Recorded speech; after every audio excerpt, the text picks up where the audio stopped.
السلام علیکم. پروگرام دو رائے کے ساتھ میں ہوں اسد رحیم خان اور میرا ساتھ دیں گے عمر فاروق. پروگرام دو رائے کا واحد اور صرف واحد مقصد پھر ہوگا آپ کے سامنے وہ زاویے رکھنا جو عام طور پر سامنے نہیں آ پاتے. ٹویٹر اور فیس بک کے لنکس کے ذریعے ضرور اپنی رائے سے آپ ہمیں آگاہ کریں.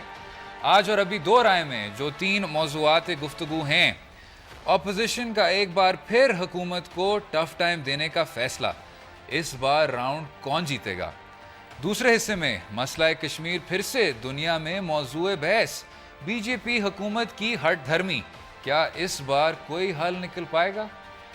اور آخر میں بات ہوگی پاکستان کرکٹ ٹیم کی، اور وہ ٹیم جو بظاہر ون ڈے فارمیٹ میں تباہی کے دہانے پر آ چکی ہے. عمر فاروق صاحب، بہت کچھ ہوا ہے آج اور کل میں، لیکن ہم اکثر بات یہ کرتے ہیں راستہ نکالنے کی. یہ جو آپ کے سامنے جو دھرنے ہیں اور جو اب احتجاج شروع ہونے والا ہے، میرے خیال سے ہمیں لٹرل طور پر ایک راستہ نکالنا ہوگا اپنے گھر جانے کا. ہاں نہیں، لیکن اس بار ذرا تھوڑا سا مختلف ہے. 2014 میں جو ہوا تھا، عمران خان صاحب آئے تھے، طاہر القادری صاحب. سر مجھے ریپیٹ ٹرانسمیشن ہی لگ رہی ہے، کنٹینر ہی کنٹینر ہے سر. اٹس نہیں، impossible to get home right now. ایک فرق ضرور ہے اس وقت میں اور اب میں. جی، اب جو اسلام آباد کی فضاؤں میں جو ہے نا، وہ I don't smell rat. ٹھیک میں سازش نظر نہیں آ عمر صاحب، آپ یہ اس پہ تھوڑی سی اگر آپ تفصیل میں یہ بات کرنا چاہیں اباؤٹ یہ. نہیں، میں دیکھیں نا، پچھلی بار جو تھا نا، وہ فضا میں ایک خوشبو تھی، اس کی سازش کی بو تھی. لیکن اس بار مجھے نہیں لگ رہا. عمر صاحب، آپ کل بھی سازشوں کی بات کر رہے تھے، آپ آج بھی سازشوں کی بات کریں. دیکھیں، لوگ ایک ایکچوئل تجزیہ چاہتے ہیں عمر صاحب. یہ آپ اس طرح افواہوں کی باتیں نہ کریں. یہی تو میں آپ کو کہہ رہا ہوں کہ میرا خیال ہے اس بار آپ کو فوج کہیں نظر نہیں آتی سین. تب آپ آ گئے آخرکار آگے. فوج مجھے بظاہر نہیں نظر. آپ 2-3 دنوں میں، آئندہ آنے والے دنوں میں کیا ہو رہا ہے، ہونے والا ہے، اس کے بارے میں تو میں موثوق سے نہیں کہہ سکتا. لیکن میرا خیال ہے ابھی تک جو ہے نا سین، اس میں دیکھیں نا، وہ جو ان کا ریٹرک ہے، اس میں جو عمران خان صاحب کا، طاہر القادری کا اور شیخ رشید صاحب کا، اس میں بھی بڑا واضح ہے کہ وہ کہتے ہیں ہم پرامن احتجاج کرنا چاہتے ہیں، گورنمنٹ ہمیں نہ روکے، ہم وائلنس نہیں کرنا چاہتے. ویسے یہ کوئی بھی ان تینوں پولیٹیکل پارٹیز میں کوئی بھی وائلنٹ پولیٹیکل پارٹی نہیں ہے. ایک بات آپ نے ریٹرک کی، اور بڑی اچھی آپ نے بات کی. یہ جو ریٹرک ہے، لوگ ابھی انتہاؤں پہ ایک دم سے کیوں پہنچ گئے ہیں؟ آپ آئین کی بالادستی کے بارے میں لوگ اکثر بات نہیں کرتے، اٹس اے بورنگ سبجیکٹ. لیکن آرٹیکل 16 آپ ذرا پڑھیں سر، ذرا اس پہ تھوڑا سا غور کریں. وہ کہتا ہے امن و امان کے مفاد میں قانون کے ذریعے عائد کردہ پابندیوں کے تابع ہر شہری کو پرامن طور پر اور اسلحہ کے بغیر جمع ہونے کا حق ہے. یہ سر آپ کی اجتماع کی آزادی ہے، آپ کی آئین میں یہ درج ہے. تو جب ہم ان ریٹوریکل بیٹلز میں آ جاتے ہیں، آپ ان کو احتجاج کرنے دیں. لیکن دوسری سائڈ پہ یہ ضرور ہے کہ جب آئین آپ کو آزادی دیتی ہے تو آئین آپ پہ کچھ ذمہ داریاں بھی لاگو کرتی ہے. بالکل آئین کے دائرہ کار میں رہتے ہوئے آپ جمع ہو. میں آپ کی بات سے ایگری کر رہا ہوں. یہ آئین میں بنیادی حقوق، کمپیٹنگ انٹرسٹ ہے سر. آپ ان کو اسمبل ہونے دیں اور ان کو پیسفلی. پاکستان کا جو اس وقت کا سین ہے نا، سیکیورٹی سین، جو پولیٹیکل سین ہے، اس میں کسی قسم کی ایجیٹیشنل پالیٹکس کی گنجائش پاکستان میں موجود ہرگز نہیں ہے. دیکھیں، سیکیورٹی سچویشن ایسی ہے، ہرگز نہیں ہے سر. سیکیورٹی سچویشن اتنی خراب ہے کہ جہاں 50-60 بندہ اکٹھا ہو گیا، وہاں پر یہ خوف محسوس کیا جاتا ہے کہ خدا نہ خواستہ کوئی مسئلہ، کوئی حادثہ نہ ہو جائے سر. اور دوسری بات دیکھیں نا، شہر ہمارے اتنے کنجسٹڈ ہو گئے ہیں کہ آپ ایک روڈ پہ 10 بندہ اکٹھا کریں، پورے شہر میں اس کا افیکٹ ہوگا. نہیں، اس میں آپ اب اسلام آباد میں آپ بیٹھے ہیں نا، ایکسپریس وے پہ آپ 50 بندہ اکٹھا کر دیں، آپ کو 0 پوائنٹ تک اس کا اثر نظر آئے گا. انتہائی تشویشناک جو ہوا مردان میں، جو ہوا، اگر وہ ایک جو شہید ہوئے تھے، جو باہر کھڑے تھے، جمشید خان صاحب، جی ویسے سوچنے کا دل کرتا نہیں ہے، لیکن اگر وہ دہشت گرد اندر پہنچ جاتے تو آپ کے ساتھ کیا ہونا تھا. وہ تو اس ایک شہید کی یہ دلیری تھی کہ اس نے ایک سانحہ کو ایک بہت بڑے کیجولٹی ریٹ کو اسیوم کرنے سے روک لیا. صحیح بات ہے, میں اس کا تو یہ آپ کی سیکیورٹی سچویشن ہے. کوئٹہ دیکھ لیں, مردان دیکھ لیں, ابھی جو آپ کا ہائی الرٹ ہوا ہوا ہے, اس شہر میں ہائی الرٹ ہوا ہوا ہے, اس کی آپ سر اتفاق میں کرتا ہوں, میں بالکل اتفاق کرتا ہوں, گنجائش نہیں ہے. لیکن حکومت پہ بھی اب تھوڑا سا اونس آ گیا ہے. دیکھیں 2014 میں ہم یہی باتیں کر رہے تھے, 2016 میں ہم وہی باتیں کر رہے ہیں. دنیا کے ہر ملک کی حکومت پہ یہ واجب ہے کہ آپ اپوزیشن کے ساتھ بیٹھ کے ان کو منائیں, ان کو پلیکیٹ کریں. کچھ اب ایسے اب آپ کے بنیادی مسائل ہیں جن کا آپ حل کرنا نہیں چاہتے, حل کریں ان کا. وہ جو انگریزی میں لفظ یوز ہوتا ہے نا پیراڈاکس, جو میں جو بات کرنے لگا ہوں نا اس میں مطلب بظاہر بڑا تضاد اس میں نظر آئے گا آپ کو, لیکن وہ دیکھیں ایک طرف تو یہ ہے کہ جہاں پر بندوق کے ذریعے لوگ بات کرنا چاہیں, بندوق کی نالی کے ذریعے لوگ بات کرنا چاہ رہے ہوں, اگر کچھ پولیٹیکل فورسز آرگومنٹ کے ذریعے, ورڈز کے ذریعے, احتجاج کے ذریعے, پرامن احتجاج کے ذریعے اگر اپنی بات منوانے کی کوشش کر رہے ہیں, میرا خیال ہے they must be praised, appreciated, اور آپ ایکسیپٹ کریں. نہیں, گورنمنٹ کو سمجھنا نہیں. دوسری طرف ایک اور بات ہے, دیکھیں نا, جہاں پر پولیٹیکل سسٹم اور گورنمنٹ اتنی فورسز سوسائٹی میں ایگزسٹ کر رہی ہوں جو اس کی لیجٹمیسی کو, اس کی کریڈیبلٹی کو انڈرمائن کرتی ہوں, اور بڑے واضح طور پہ بڑے اوپنلی انڈرمائن کرتی ہوں. یہ ٹیررسٹ گروپس ہیں, یہ ملیٹنٹ گروپس ہیں, یہ سب انڈرمائن کر رہے ہیں پولیٹیکل لیجٹمیسی کو, پورے سسٹم کی لیجٹمیسی کو انڈرمائن کر رہے ہیں. اب بہتر یہ ہوگا کہ حکومت اس بات کو تسلیم کرتے ہوئے اپوزیشن کے ساتھ بیٹھ جائے. 2014 کا اب ریپیٹ, 2014 کا ریپیٹ ٹرانسمیشن نہ ہو. پارلیمنٹ کی سپرامیسی کی آپ بات کرتے ہیں, نہیں پارلیمنٹ کی سپرامیسی کی آپ بات کرتے ہیں, بالکل آپ مانیں. یہ تو بہترین ہو گیا. عمر صاحب اور میں شروع کے حصے میں ہی اتفاق کرنا شروع ہو گئے. یہ پچھلے ایپیسوڈ میں تو نہیں ہوا, لیکن امید ہے کہ شو کے دوسرے حصے میں بھی ہم اسی طرح اختلاف سے اتفاق تک پہنچ پائیں گے. رائٹ آفٹر دس.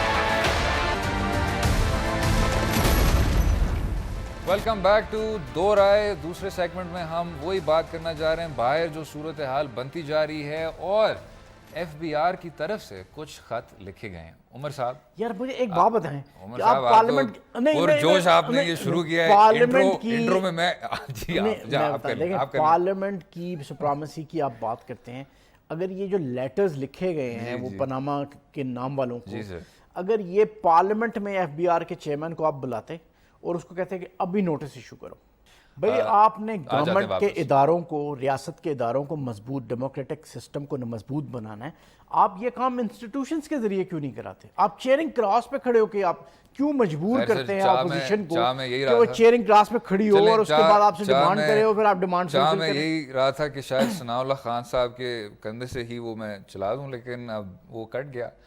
بات یہ عمر صاحب کہ یہ ایک سلسلہ ہے, ٹھیک ہو گیا, ہم نے اب اس کو میٹ ان دا مڈل کسی طرح سے کرنا ہی کرنا ہے.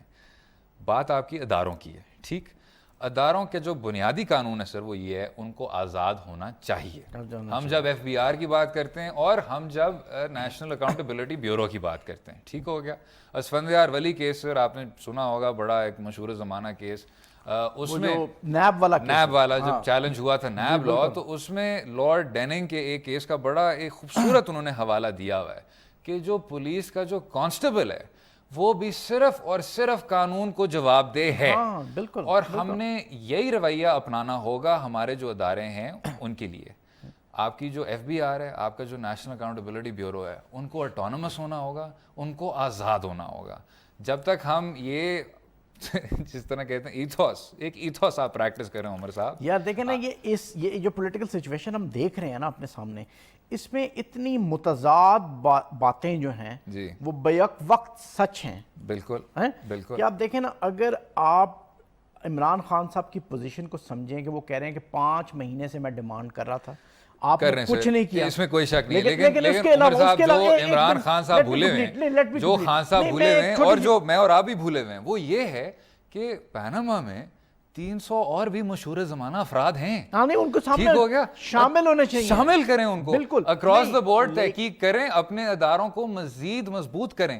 اداروں کو مضبوط کر کے ہی کرپشن رک سکتی ہے. عمران خان صاحب کو یہ سمجھنا چاہیے, چیئرنگ کراس پہ کھڑے ہو کے آپ گورنمنٹ کے رینکس میں کرپشن نہیں ختم کر سکتے. صاحب آپ ابھی کہہ رہے ہیں 2 منٹ پہلے کہ وہ مجبور ہو گئے ہیں. میں یہی تو کہہ رہا ہوں کہ میں یہی آپ سے پہلے میں نے کہا تھا کہ متضاد باتیں سچ ہیں. ثناء اللہ صاحب جی سر, یہ تھوڑا سا اگر آپ اس پہ کچھ واضح کر سکتے ہیں, یہ تصویر میں کیا نظر آ رہا ہے آپ کو؟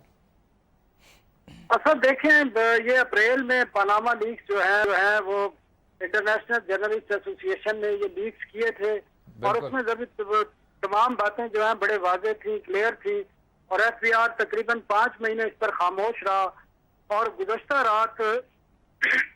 رات اس پر جو انکم ٹیکس نوٹسز ہیں under section 176 of the income tax ordinance 2001 یہ جاری کیے گئے ہیں, اور یہ تمام ان لوگوں کو جاری کیے گئے ہیں پاکستانیوں کو جن کے پاناما لیکس میں نام شامل ہیں. اور اس میں ایک سوال نامہ بھی دیا گیا ہے, 8 سوال ہیں اس میں, اس انکم ٹیکس نوٹس میں قانون کے تحت دیے گئے ہیں, اور 15 دن ان کو دیے گئے ہیں. اور کئی لوگوں کو, چونکہ رات کو یہ کوریئر کے ذریعے بھیجے گئے تھے, کئی لوگوں کو یہ نوٹسز مل گئے ہیں. اور ابھی تھوڑی دیر قبل ہی رحمان ملک کی طرف سے ایک میسج میرے پاس آیا جس میں انہوں نے ایف بی آر کو سو کرنے کا اعلان کیا ہے. 5 ارب کا نوٹس وہ بھیج رہے ہیں ایف بی آر کو. ان کا موقف ہے کہ جس کمپنی کے آف شور کمپنی کے اگینسٹ ان کو نوٹس دیا گیا ہے وہ کمپنی ان کی ہے ہی نہیں, تو انہوں نے اپنے وکلاء سے مشاورت کر لی ہے. باقی لوگوں کو بھی یہ نوٹسز مل چکے ہیں. جی اسد تھینک یو ثناء اللہ خان صاحب. سر آپ نے بالکل ہی ہمارے لیے ایک واضح کر دی کہ کیا ہو رہا ہے, ہمیں یہی کلیئرٹی چاہیے تھی. Thank you so much sir for joining. اب یہ دیکھیں نا کہ گورنمنٹ کی مسئلہ یہ ہے کہ آپ کو کاٹ رہا ہوں سر, آپ بھول گئے تھے نا سر کہ رحمان ملک صاحب بھی اس میں تھے. مجھے نہیں, میں نہیں بھولا تھا, میں بالکل نہیں بھولا تھا. اکراس دی بورڈ تحقیق کرنے کی ضرورت ہے سر. میرا خیال ہے یہ پبلک میموری کا حصہ ہے کہ صدام حسین کا بھی نام تھا, آئل فار فوڈ سکینڈل تھا, شہید محترمہ کا نام آ رہا تھا اس میں. اور یہ ایک بہت خوبصورت موقع ہے کہ آپ کے ادارے یہ دکھائیں کہ ہم واقعی میں آزاد ہیں. سر دس از ادارے انسٹیٹیوشنل گروتھ کو کیا کہتے ہیں سر. یہ جو ادارہ ہے یہ اسی طرح آگے بڑھتا چلے. یار پاکستان کی جو سیاسی طبقہ ہے نا, جو سیاست کرتے ہیں لوگ, وہ بنیادی اصولوں پر ابھی متفق نہیں ہو سکے. رولز آف دا گیم طے نہیں کر سکتے. بالکل ٹھیک. اگر آپ مجھے بتائیں کہ آپ اتنے lack of capacity, lack of innovativeness ہے کہ آپ 5 مہینوں میں ٹی او آرز ڈیسائیڈ نہیں کر سکے ایک کمیشن کے. یار آپ کیا کریں گے؟ آپ پارلیمنٹ کے پروسیسز ہیں, اتنے کمپلیکیٹڈ پروسیسز ہیں, ان کو آپ مطلب بے شمار پارلیمنٹیرینز ان پروسیسز کو سمجھتے ہی نہیں ہیں. اگر ٹی او آر آپ 5 مہینے میں نہیں بنا سکے ایک کمیشن کے, تو اس کا مطلب یہ ہے کہ آپ کی کیپیسٹی کا مسئلہ ہے. لیکن عمر صاحب میں زیادہ اس میں یا ڈس آنیسٹی کا مسئلہ ہے کہ آنیسٹ نہیں ہیں آپ. چلے, لیکن اس میں بھی سر کوئی ایک ریز آف لائٹ ہوتی ہیں. مجھے جو نظر آیا, ثناء اللہ خان صاحب نے بھی بڑی خوبصورت بات کی. ایف بی آر اب انہوں نے خط تو بھیجے ہوئے, ٹھیک ہو گیا. آپ کی ایک بڑی فلیجلنگ جمہوریت ہے, وہ اسی طرح سر قطرہ قطرہ دریا تک پہنچے گی. احتساب کا یار اصل ٹائم نہیں ہے. ٹائم سر ٹائم نہیں ہے, لیکن سر آپ تاریخ آپ کے سامنے ہے, تاریخ آپ کے سامنے ہے. پچھلے 50 سال آپ وہی بھگت رہے ہیں. شاید آپ کو کچھ نظر آ رہا ہے, کچھ آپ کے ادارے آگے بڑھ رہے ہیں. آپ کی جو اپوزیشن ہے وائبرنٹ ہے سر, آپ کی جو عدلیہ ہے وہ آزاد ہے, خود مختار ہے. یہ سب ادارے اب آپ کے سامنے ہیں. ایک روزی پکچر نہیں ہے یار, میں روزی پکچر نہیں آپ کو دکھا رہا, میں آپ کو کہہ رہا ہوں کہ آپ کے جو ادارے ہیں ان میں اب ایک ایوولوشن نظر آ رہی ہے. بظاہر نظر نہیں آ رہی کوئی سازش. نہیں سر, یہ ڈومسڈے والا سینیریو نہیں ہے عمر صاحب, پلیز. اس میں ضرور اور کام ہونا چاہیے, لیکن کام ہو رہا ہے. اور جب تک آپ کی اپوزیشن وائبرنٹ رہے گی, جب تک آپ جیسے سینئر صحافی لوگوں کو آئینہ دکھائیں گے, تو آئی ایم ویری ہوپفل. لیکن جو 2014 کی وجہ سے, اب کہنا تو میں نہیں چاہتا, دھرتی میں پھر بھی کچھ درد ہیں. طاہر القادری صاحب جب بات کرتے ہیں, ان کی آواز میں بھی ایک طرح کی درد ہے. اس کو ریڈریس کرنے کی ضرورت ہے, اپوزیشن کے ساتھ بیٹھنے کی ضرورت ہے. ماڈل ٹاؤن کا سانحہ ہے نا, وہ بڑا تکلیف دہ ہے, بہت تکلیف دہ ہے کہ آپ 14 بندوں کو مار دیتے ہیں اور کوئی پوچھنے والا نہیں ہے, کوئی انکوائری نہیں ہے, کوئی بلیم نہیں ہے, کوئی آپ نے کسی کو ایکیوز نہیں کیا, کسی کو چارج شیٹ نہیں کیا. تحقیق سر اکراس دا بورڈ سر تحقیقات کی ضرورت ہے. پروگرام کے دوسرے حصے میں ہم بات کریں گے کشمیر پہ اور بی جے پی حکومت کی ہٹ دھرمی. کیا اس میں کوئی حل نکل آ سکتا ہے. رائٹ آفٹر دس.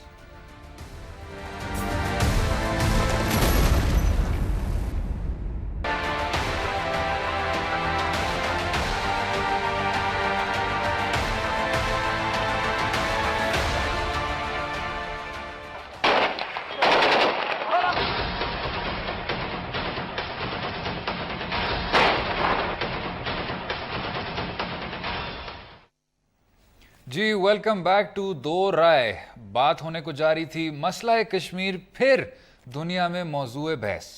عمر فاروق صاحب, کشمیر میں جو آپ کو نظر آ رہا ہے, جو دنیا کو نظر آ رہا ہے, اس پہ کوئی اب ہم پچھلے 50 سال سے کہہ رہے ہیں مسئلہ کشمیر, یہ ایکسپریشن بن گیا ہے عمر صاحب آف انسرماؤنٹیبل پرابلمس. کیا حل ہے؟ حل تو یار بڑی لمبی میرا خیال ہے پروسیسز اس کے لیے چاہیے, لیکن میرا خیال ہے کچھ چیزیں ایسی ہیں جو ہم فوری طور پر کر سکتے ہیں. مطلب دونوں ملک انڈیا پاکستان اگر چاہیں تو کر سکتے ہیں. ایک تو یہ کہ کشمیر کے اندر ہیومن رائٹس وائلیشنس کو ہر صورت میں رکوانا چاہیے.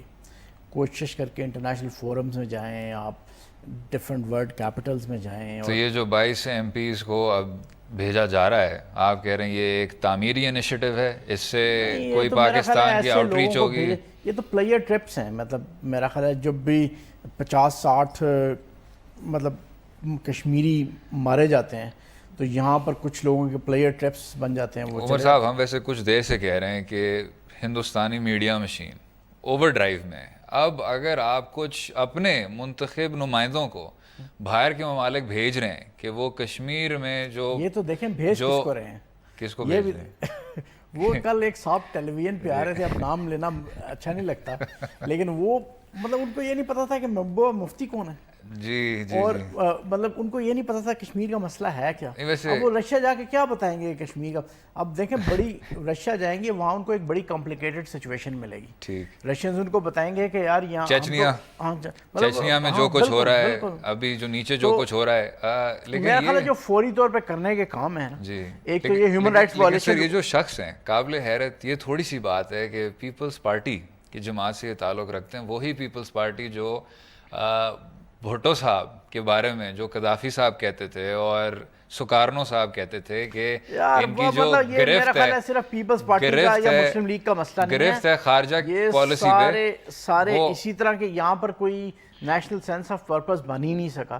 لیکن میں جو بات کر رہا تھا نا کہ ایک تو ہیومن رائٹس وائلیشن, اور دوسرا یہ کہ آپ اگر دونوں ملک مل کے ملٹری ٹینشنز اوائڈ کر سکیں, یعنی کوئی ایسی سچویشن نہ بن جائے کشمیر پہ جس میں آپ ملٹری ٹینشنز میں دوبارہ چلے جائیں. لیکن وہ ایک بہت خطرناک صورت وہ حال ٹھیک ہے سر, لیکن اب جو سچویشن ہے وہاں, جو زمینی حقائق ہیں, شاید اب سچویشن تھوڑی سی تشویشناک ہوتی جا رہی ہے.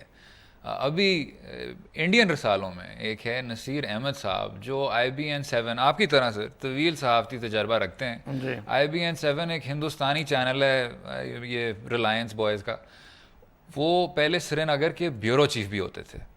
تو وہ بتا رہے تھے کہ ان کی جو رپورٹنگ ہے, ان کو چینل کے سربراہ کہا کرتے تھے کہ آپ رپورٹ کریں کہ برہان وانی جو ابھی شہید ہوئے کشمیر میں, ان کے کچھ ذاتی تعلقات تھے, اس پہ سٹوری چلائیں. جھوٹی سٹوری, انہوں نے انکار کر دیا. پھر انہوں نے کہا کہ کہانی چلائیں کہ کشمیری بچے جو سڑک میں ان انڈین ٹینکس پہ, انڈین فورسز پہ پتھر مارتے ہیں, اس پہ جھوٹی سٹوری چلائیں کہ یہ اسکول کا راستہ بند کر رہے ہیں باقی بچوں کا. پھر انہوں نے انکار کر دیا. آخر کار جب انہوں نے سٹوری چلائی کہ جنوبی کشمیر میں ایک لیکچرر کو انڈین فوج نے مار مار کے قتل کر دیا, اور جب سربراہ نے اس کہانی کو دبا دیا, انہوں نے پھر اینڈ میں جا کے استعفیٰ دے دیا. کافی وجوہات تھے یار. ہیومن رائٹس وائلیشن تو بہت زیادہ ہو رہی ہیں, اس میں تو کوئی ڈاؤٹ نہیں. وائلیشن بالکل ہے, انٹرنیشنل میڈیا رپورٹ بھی کر رہا ہے. عمر صاحب وائلیشن بالکل ہے. میرا کہنے کا یہ مقصد ہے سر کہ نصیر احمد صاحب نے اینڈ میں کہا کہ جب 90s کا ریبیلین اپنے عروج پہ تھا تو کشمیری عوام صحافیوں کو گلے لگاتی تھی کہ آپ حق کا آواز آپ بلند کر رہے ہیں. لیکن اب وہ کہتے ہیں کہ جب صحافی, اگر آپ 22 منتخب نمائندوں کو ایسے ممالک بھیج رہے ہیں تو چلیں شاید کوئی آؤٹ ریچ کا انیشیٹو پاکستان لے رہی ہے. یار میرا خیال ہے پاکستانی رولنگ ایلیٹ جو ہے نا, اس کے لیے Kashmir is a business. Pakistani ruling elite بڑے عرصے سے کشمیر پہ بزنس کر رہی ہے, اور ہر طرح کا بزنس کر رہی ہے. دیکھیں نا یہ پلیئر ٹریپس ہوتے ہیں یورپ کے برسلز جاتے ہیں, انگلینڈ جاتے ہیں, یہ بڑی دردناک کہانی ہے. ہم نے خود وٹنس کیا ہے ان کو بزنس کرتے دیکھا ہے, ہم نے کشمیر کو پہ بزنس کرتے ہوئے. لیکن اگر آپ نے کسی نمائندے کو بھیجنا ہے باہر کے ملک تو وہ اسٹیٹ اپرووڈ ہی ہوگا نا, وہ اسٹیٹ سینکشنڈ ہی ہوگا. اسٹیٹ سینکشنڈ ہوگا, لیکن دیکھیں مطلب بہت سے لوگ کشمیر پہ کام کر رہے ہیں, ایسی بات نہیں ہے. اس پہ ویسے عمر صاحب ہم اتفاق کر سکتے ہیں کہ شاید اس کا سب سے اچھا طریقہ یہ ہوگا, جس طرح لوگ نارتھ کوریا ساؤتھ کوریا کی مثال دیتے ہیں, ایک ملٹرائز زون ہے بیچ, ایک جگہ آپ کو نظر آ رہا ہے خوشحالی, روشن خیالی, اور پوری دنیا میں ساؤتھ کوریا کا جو ایک معیشت بھی ہر جگہ وہ چھا گئے ہیں. نارتھ کوریا سر ابھی خبر آئی تھی کہ جو ہیں ابھی کے ادھر کے عامر کم جونگ ان نے ایک ایسے وزیر کو اس کی ایکسیکیوشن کر دی ہے ایئر کرافٹ کیریئر کے ذریعے. اسی طرح آزاد کشمیر اور مقبوضہ کشمیر کا آپ کانٹراسٹ دنیا کو دکھائیں, آپ تھوڑی سی آزاد کشمیر کو اس میں ڈیولپمنٹ لائیں اور دنیا کو خود سمجھ آ جائے گی کہ کیا فرق ہے. یہ میں بتاؤں, دیکھیں دنیا میں کشمیر کا جو امیج بنتا ہے نا, دو بڑی ڈیولپمنٹس کی وجہ سے بنتا ہے. ایک جو 1998 میں پاکستان نے اور انڈیا نے نیوکلیئر ایکسپلوژنز کیے, تو دنیا بھر میں ورلڈ کیپٹلز میں ورلڈ میڈیا نے اس کو نیوکلیئر فلیش پوائنٹ ڈکلیئر کر دیا کہ یہ ایک نیوکلیئر فلیش پوائنٹ ہے, جس کی وجہ سے انڈیا اور پاکستان کے درمیان ایک نیوکلیئر ایکسچینج ہو گیا. نیوکلیئر فلیش پوائنٹ ایک یہ امیج بنتا ہے کشمیر کا. دوسرا کارگل کی وجہ سے دنیا بھر میں بنتا ہے کراس بارڈر ٹیرر. اگر میں برسلز بیلجیم میں بیٹھا ہوا مجھے کون سا کارگل یاد ہونا ہے سر؟ مجھے روس میں بیٹھے ہوئے مجھے کون سا کارگل یاد ہونا ہے؟ دیکھیں یہ میڈیا کو بھی یاد ہے, میڈیا بھی رپورٹ, اب کارگل بھول گئے ہیں, جو سبق انہوں نے سیکھا تھا نا کارگل سے اس کو نہیں بھولے وہ. لیکن یہ بی جے پی ٹھیک ہو گیا, لیکن یہ بی جے پی حکومت کی ہٹ دھرمی ہے جو یہ دکھانا چاہ رہے ہیں کہ جی عمر فاروق جو آپ کے ہم نام ہیں جو کشمیر میں ہوتے ہیں ان میں کوئی فرق نہیں ہے, برہان وانی میں کوئی فرق نہیں ہے, گیلانی صاحب میں کوئی فرق نہیں ہے, یہ سب دہشت گرد ہے. یہ ہم بہت دیر سے دیکھ رہے ہیں. آپ نے میر وائز عمر فاروق کا نام لیا, آپ یقین کریں میں سمجھتا ہوں میر وائز عمر فاروق جو ہے نا وہ انڈین ڈیموکریسی کی بیسٹ ایڈورٹائزمنٹ ہے. کس طرح ہے, میں آپ کو بتاؤں کس طرح ہے کہ انڈین پاسپورٹ پہ ساری دنیا کا سفر کرتے ہیں اور دنیا میں جا کے کشمیر کی آزادی کی بات کرتے ہیں. ٹھیک ہو گیا. آپ مجھے بتائیں ویسٹرن کیپٹل میں ان کو کس طرح پرسیو کیا جائے گا؟ An advertisement for Indian democracy. آپ مجھے بتائیں آپ برمداغ بگٹی کو یہ حق دینے کے لیے تیار ہے کہ وہ پاکستانی پاسپورٹ پہ ٹریول کرے اور پاکستان سے آزادی کی بات کرے؟ یہ ویسے مجھے سمجھ نہیں آئی, یہ جد و جہد آزادی کی بات ہو رہی ہے. Mir Waiz Umar Farooq does not represent یار کشمیری. چلیں ٹھیک ہے, میں یہ نہیں کہہ رہا, کشمیر کی فیلنگ, میں B J P feeling run very deep for freedom. چلیں ٹھیک ہو گیا, ویری ڈیپ. میں کہنا یہ چاہ رہا ہوں کہ اگر پہلے عمر فاروق صاحب تک یہ رائے محدود تھی, آپ والے نہیں جو کشمیر والے ہیں, شاید اب یہ جو سینٹیمنٹ ہے اینٹی انڈین سینٹیمنٹ اب ایک لہر کی طرح پورے کشمیر میں دور چکی ہے. بالکل بہت پرانی ہے, پاکستان بہت پرانی ٹریڈیشن ہے. اور بہتر یہ ہوگا کہ پاکستان آزاد کشمیر کے ذریعے دکھائے کہ ایک جمہوری خوشحال ملک میں کس طرح کے لوگ بستے ہیں. پروگرام کے آخری حصے میں بات ہوگی Pakistani cricket team ODIs میں تباہی کی طرف جا رہی ہے اور مصباح الحق کی عظمت. Please join us.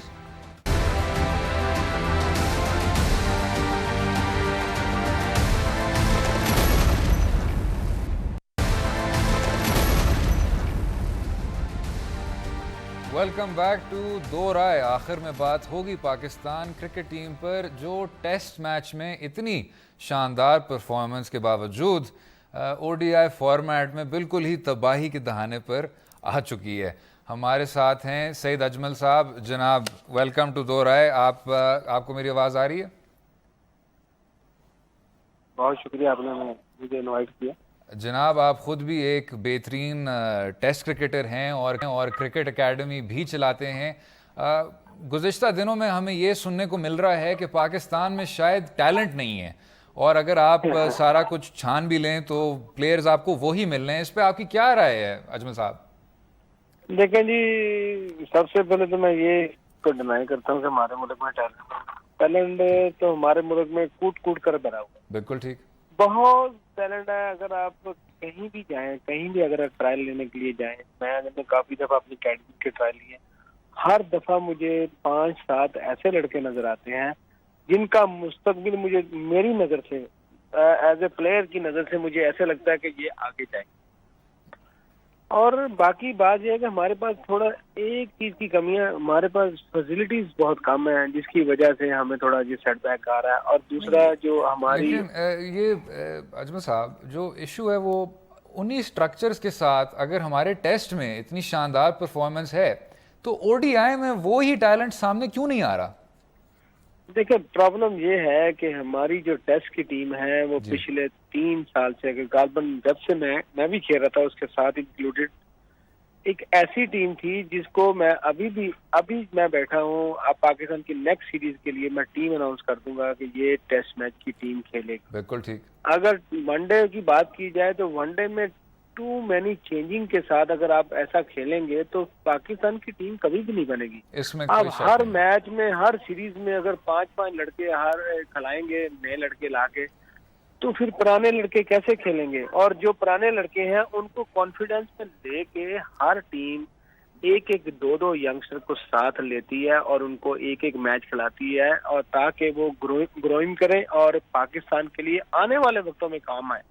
بٹ ہمارے ملک میں ایک سوال میں بھی اجمل صاحب سے کرنا چاہتا ہوں. اجمل صاحب یہ بتائیں کہ یہ جو ہماری بیٹنگ لائن کلیپس کرتی ہے کبھی کبھی میچز میں, بالکل لائن لگ جاتی ہے ایک کے بعد دوسرا, دوسرے کے بعد تیسرا, تیسرے کے بعد چوتھا, بالکل فارغ ہو جاتے ہیں. یہ کس طرح ہوتا ہے؟ یہ کیا سائیکولوجیکل کنڈیشنز ہوتی ہیں جس میں یہ صورتحال بنے؟ دیکھیں جی بہت بڑا افسوس ہوتا ہے. جیسے اب آپ چلیں پہلے تو ہمارا یہ ہوتا تھا کہ ہماری بالنگ بڑی اسٹرانگ ہوتی تھی, ہماری بیٹنگ کو سیو کر لیتے, مگر جب میں بھی کھیلتا تھا تب بھی بیٹنگ ایسے ہی کلیپس کرتی تھی. بٹ یہ ہے کہ ہماری بالنگ اتنی اچھی ہوتی تھی کہ ہم کہتے تھے کہ اگر 200+ ہم رنز کر لیں گے تو امید ہے کہ 50% ہم میچ جیت جائیں گے. بٹ اس کے اگینسٹ یہ ہے کہ ہمارے پاس ابھی جو کرنٹ بیٹنگ لائن ہے اس میں اتنا ایکسپیرینس نہیں ہے.